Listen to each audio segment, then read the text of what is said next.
Chaos creates opportunity, and today I'm going to share with you what I see as the number one greatest opportunity for real estate agents in the real estate market right now.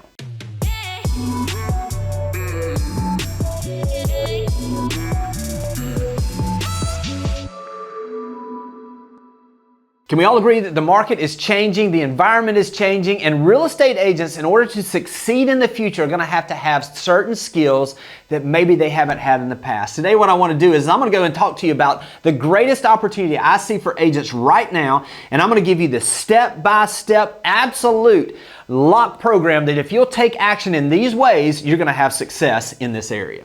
Drum roll, please. The number one opportunity I see right now is geographical farming. Now, some of you may be saying, well, we've done this in the past, or I've done this a certain way. Now, what I'm going to do today is I'm going to show you how to do this in the new age, in the new environment that will absolutely set you apart from all other agents to become the agent of choice in the specific area or specific neighborhood that you choose to dominate going forward. So one of the keys to success in geographical farming is choosing the right area to make sure that this is an area not only that you can dominate, but that there's enough room for you to grow in a way that gives you the ability to have the return you're looking for on your time, your money, your effort, everything that you're going to do in that local area to be that agent of choice for that specific neighborhood or area. So let's start with this. Number one is when you're looking at an area, is there a dominant agent, listing agent in that area? Now, that can be different for everybody depending on the size of the neighborhood, but what I like to look for is there somebody that is taking more than 15%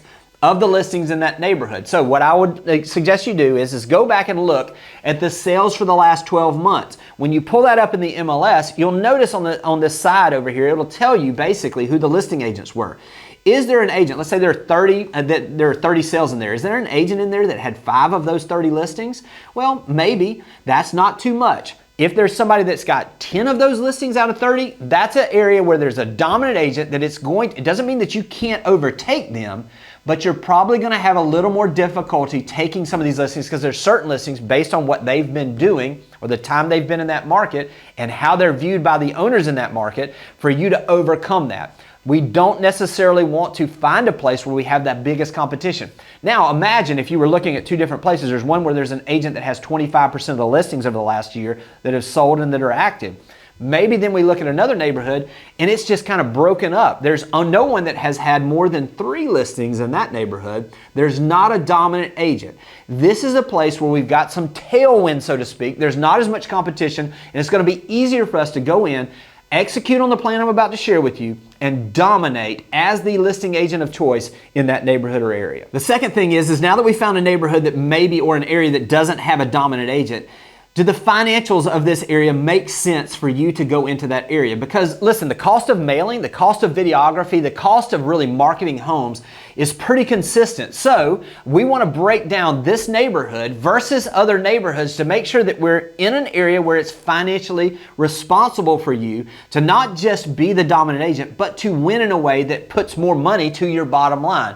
So here's the evaluation, and what we're going to do is okay, we're going to go in there and we're going to look at these sales over the past 12 months, and we're going to see what was the average sales price, what is that commission rate. So I'm just going to use this as an example. If the average sales price, just to make numbers easy, was $500,000 in this neighborhood, and let's use it that it's a neighborhood of 350 homes, and the average sales price was $500,000, and the average listing commission in there, or the commission that you would be charging and receiving, would be a gross number of 3%. That's $15,000 gross. Now I want you to take and apply your information as far as your split to what it would be on that gross number to see what it is that you would get. I'm going to make it easy here. Odds are you're here or higher, 75%. If we're doing that and we're taking that $15,000 times the 75%, now we're looking at 7,500 plus 3,750. We're going to have something in the neighborhood of right around $11,250 that you're going to be looking at a net commission on one sale in that neighborhood. All right, the main reason we want to do this is if we can only get one listing, what is the income that we will have from that one listing? Because we want to know what is our break-even standpoint and what does this give us the opportunity to see some type of growth and return that we're wanting in this process. Now we know the income. Now let's talk about the expense, because the process we're going to use is going to be to give us a budget basically on what we're planning to do. You can't expect to send one letter to a neighborhood and dominate that neighborhood. So we need to have consistency. I want you to commit to 1 year's worth of marketing into this neighborhood. Now, what does that look like and how do we break down that expense? I want you to continue to think about it from this standpoint. $2 per month on mailers to that neighborhood. So if we've got someone and we've got 12 months times $2, it's going to be $24 per house in that neighborhood that we're going to be looking at as far as our expense. Now, what does that communicate to if we've got a neighborhood of 350 people? If we're talking about 350 people times $24 per household, we're talking about $8,400. I believe I did that on the top of my head. $8,400 that you're going to be looking at for mailer cost to this neighborhood for 1 year. All right, so we've got a foundation on the mailing side of $8,400. Now, I want to add a layer into this that I've not talked about a lot in the past, but I want you to continue to budget for this. And that is that once a quarter, we're going to do something special that's going to cost $750 per quarter. Got 4 quarters, $750 times that for 4 quarters is going to give us $3,000. So now we're looking at $11,400, the $8,400 for the mailers, and also looking at the amount that we're going to do, $750. I'm going to tell you exactly what we're going to spend that on in just a second. So we're looking at $11,400 as far as what our expenses will be for the 1 year commitment that we're going to make. Now let me break this down on the $750 because this is something I think we lose. A lot of people are doing mailers, and we're going to talk specifically on the type of mailers that you should be sending in just a minute so that you have the plan of action. But the $750 per quarter can be a couple of different things. Number one is we're going to invest in a market overview or a community overview video of this neighborhood. Now, this is going to be something that's going to be evergreen. So for instance, and if you want to see this, you can see this on Noah Escobar's channel. He's done this with a number of these neighborhoods that we've really worked this in. Or I did it and initially tested this with a condominium in Destin. And if you pull up Miramar Beach condos or you pull up Majestic Sun condos on YouTube, as of the shooting of this, it is still 3 years later the #1 viewed video in that neighborhood. Let me tell you what this video is going to look like though. We're going to give an overview of the number of homes in the neighborhood. We're going to talk about the amenities of the neighborhood. We're going to talk about what it's close to. We're going to talk about who the ideal owner in this neighborhood is. We're going to talk about some of the things and the highlights of the neighborhood that are attractive to people who are buying the neighborhood. This is going to give us really an evergreen piece that shows us as someone who is invested in this neighborhood. Now, if you'll notice, and if you go and you look at Majestic Sun condos for sale, you're going to actually see this. If you go in there and actually do this on YouTube, you'll see the video we've got, and I'll leave a link hopefully in the show notes below or above where you can see this in practice. But basically what we did is we did an intro in the video saying, today I'm at Majestic Sun Condos, one of my favorite condos here in Destin, Florida, in Miramar Beach, Florida. I'm going to show you around and show you some of the amenities. Then what we did is we actually had a script that talked about all these amenities. We shot that and recorded that script actually in my car because it was windy that day. And basically then the videographer who we hired, look, you can get this depending on your area for $500 to $1,000 depending on the level of expertise you're looking for, and it may be a little more in some areas. But basically then the videographer shoots to the script we had. Two things are happening here. When we're looking at this, we're giving the ability through this video for people to understand and for YouTube to understand exactly what this is, and by having the audio matching the description, it gives YouTube clarity, and we're seeing this be able to help us move right up to the top of the search in a lot of these neighborhoods. There's a lot of other factors there, but that gives you an understanding of what this is. This is going to be something that we can utilize to market to the homeowners, showing us as the expert for that neighborhood. Again, setting us apart. That's one of those $750 ones. Another thing that we're going to look at in another quarter is that we're going to possibly sponsor a food truck to be in that neighborhood on a night. Now, when I say sponsor a food truck, one of the ways that we've seen other people do this is that they coordinate this, they bring the food truck in, and either they match whatever the amount of people that spend up to $750 or $1,000 or whatever it is, or you get sponsors that help you with this. And you're there that night when everybody comes to get their food at the food truck. Maybe this is where you're sponsoring, maybe something along the lines on another one of these quarterlies where you're going to have a photographer. You're going to have someone that's there to take pet photography at the little maybe park in the neighborhood or whatever it is. You're going to add value to this neighborhood. I would say throughout this year, those $750, you think about what it is. Notice what other agents have done, but once a quarter, you're going to do something special in that neighborhood that's completely different. Me personally, I want to have at least 2 of those be investments in video content. Again, it gives us the ability to market ourselves at a higher level in that neighborhood. The more video you do about that neighborhood, the more it's going to move you up in the top of search, and the more it's going to help you position yourself as the expert for that local neighborhood. All right, we talked about some of the spend. Now, what do we spend the money on? Because I know we talked about $2 basically per household per month that we're going to budget to send postcards or information out to that neighborhood. So let me talk about some of the specific things you should have. Number one is on a quarterly basis, you should be giving an update on the sales activity in that neighborhood. This should be active, pending, sold. It should be 1 paragraph talking about what's happening. Again, predominantly have your branding, have your information. And you've done that video, so we're going to have a QR code down below that says to see a video description of this neighborhood. Or we're going to do a video shoot talking about the numbers and what's going on in the neighborhood, the active, pending, sold, that we're giving them the written format on. So if they've got that QR code that's directing them to that video, you're sitting just like this, you're looking into the camera and you're saying, today I'm going to talk to you about the active listings that are for sale in your neighborhood right now, the ones that are pending or getting ready to close, or that are in escrow, depending on the part of the area you're in. And we're going to talk about the ones that have closed this past month, or this past quarter rather. They're going to give you a better understanding of exactly where your home's value is. And then we go right into it. Keep this short, keep it to the point, smile when you're on camera, make sure that you're someone that people want to do, and have a call to action. Hey, if you're curious about how these sales that I just talked about affect your home, make sure that you reach out. I'll be glad to give you a free, no obligation understanding of exactly what your house might sell for in today's market environment, and I look forward to talking to you soon. Again, utilize the QR codes on this postcard that you're going to do once a quarter, talking about the sales, the ones that are under contract or that are pending or that are in escrow, and the ones that are currently for sale in the market in that neighborhood. By doing this consistently once a quarter, you're going to become that expert. What are you going to do in those other 2 off months? A couple of different things. Number one is, I would have one of these if you shot the video where you say, this is the time where I want to share with you, or basically the postcard is going to be, have you seen the video we shot highlighting your neighborhood? People are proud of the place they live. And if you do the right thing and you do a video that is something that highlights their neighborhood that they can almost brag a little bit about, they're going to share it with friends, family. They're going to talk about it with other people. It's going to feed itself. And we've talked about how we're going to position it on YouTube in a way that gets natural search for this. And you're going to have a video that's going to grow over time. Again, by doing this, you're going to be driving people to that. If you don't have a place that you've done this, go out and look for that neighborhood as long as there isn't something as far as maybe the neighborhood has something where a licensing on the name. I'm going to use this as an example. Let's say that it's Live Oak Subdivision, just to make something easy. Why not go out and buy Live Oak Subdivision videooverview.com? Then go out, point that towards where your video is on YouTube. Again, people are going to be like, wow, he's really focused on this neighborhood.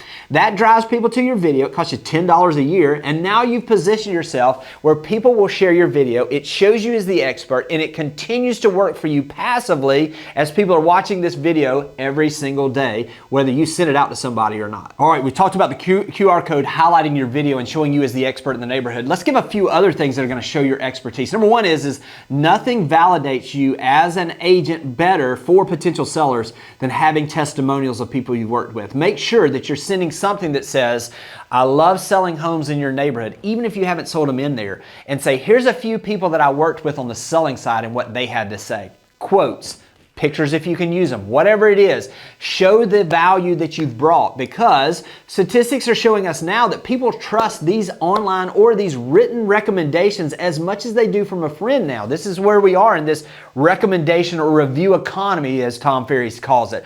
That's something that you can do now to make sure you're leveraging showing yourself as an expert. And also a couple of other things. Now, I love what Jimmy Mackin's doing over at Curator. What he says is to document exactly what you're doing. Don't just do just listed, just sold. Talk about the process. Break it down. Bullet point the things that you did. Talk about how you marketed it online. Talk about the open house. Talk about some of the ads you ran. Talk about the video you shot. And make sure that you're doing these things in a way that communicates the value and how you do things differently to help your clients, those sellers, and those homeowners in this neighborhood maximize their sales price, sell it in a faster time period, and with the least amount of hassles. When you communicate that in those mailers, in those off months, now you're filling in some gaps there and building the confidence in you that gives you the ability to be that agent of choice in that neighborhood. All right, now let's talk about what you do in the next step, which is when you get your first listing, because how you handle and how you market that listing is going to set the tone, because people will be watching. I would encourage you to invest, not as an expense, because here's the thing that a lot of people will do sometimes is they'll get a listing and be like, wow, we got this thing priced at a place where it's going to sell very quickly. I'm going to hold off on the marketing. I don't necessarily need to do a video on this one. Maybe we don't have to have an open house in this one. I think you're looking at this completely in a wrong way. This is something that I look at is this is the marketing of a home is not an expense. It's an investment in your next listing, because now you've got something that you can document and show the sellers examples of what you've done in that neighborhood in a way that's going to make you stand out and get you that next listing. So I would encourage you, spend more money than you ever have on a professional video of that listing.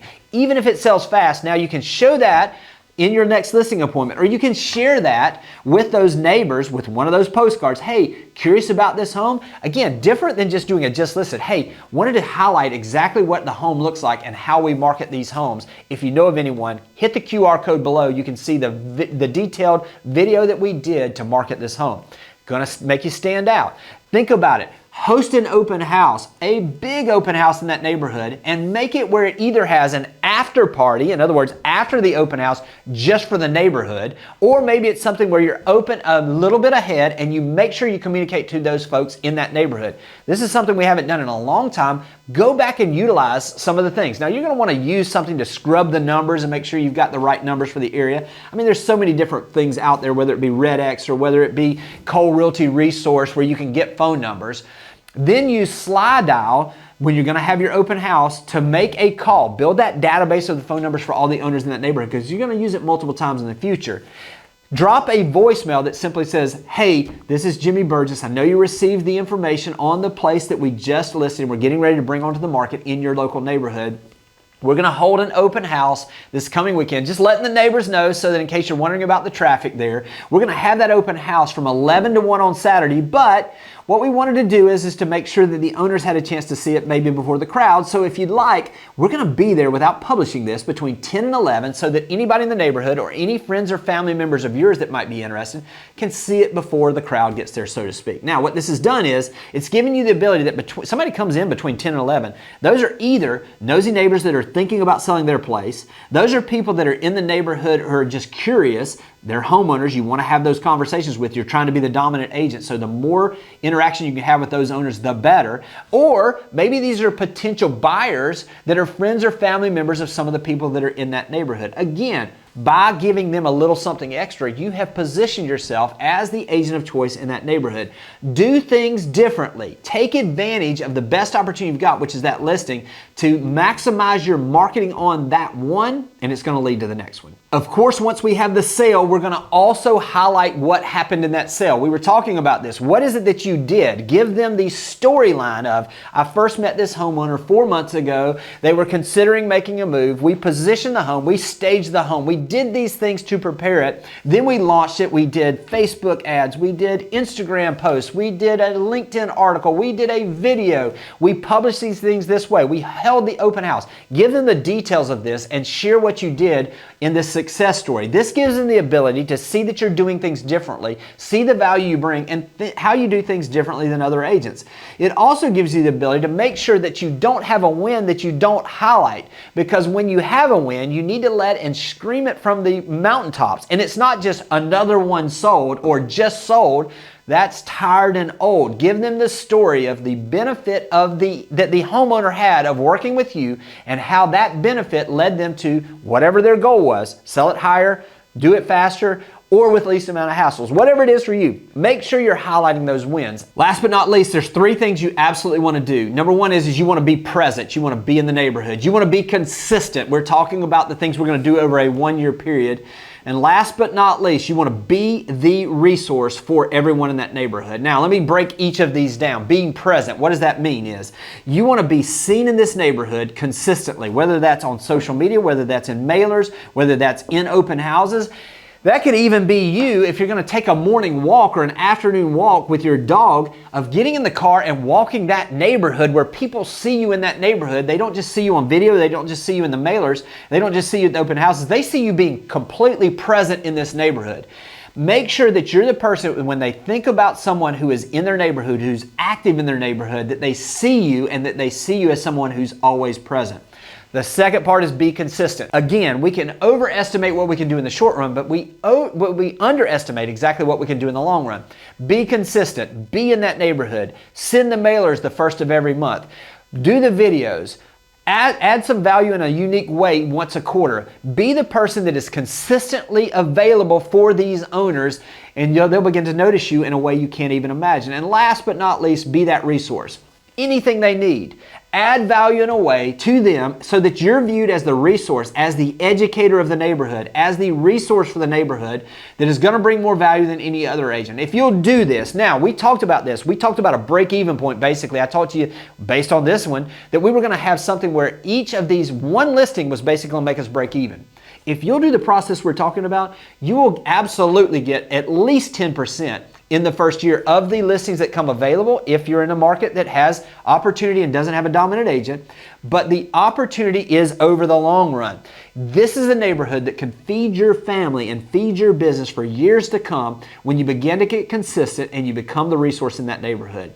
Take action now. Become the person who is the best geographical farmer in your area, and your business will grow like wildfire. I hope this has been helpful, and I'll talk to you soon. Thanks for watching the video. I specifically chose the video below for you because it builds on the one you just watched. I hope it's helpful, and I'll talk to you soon.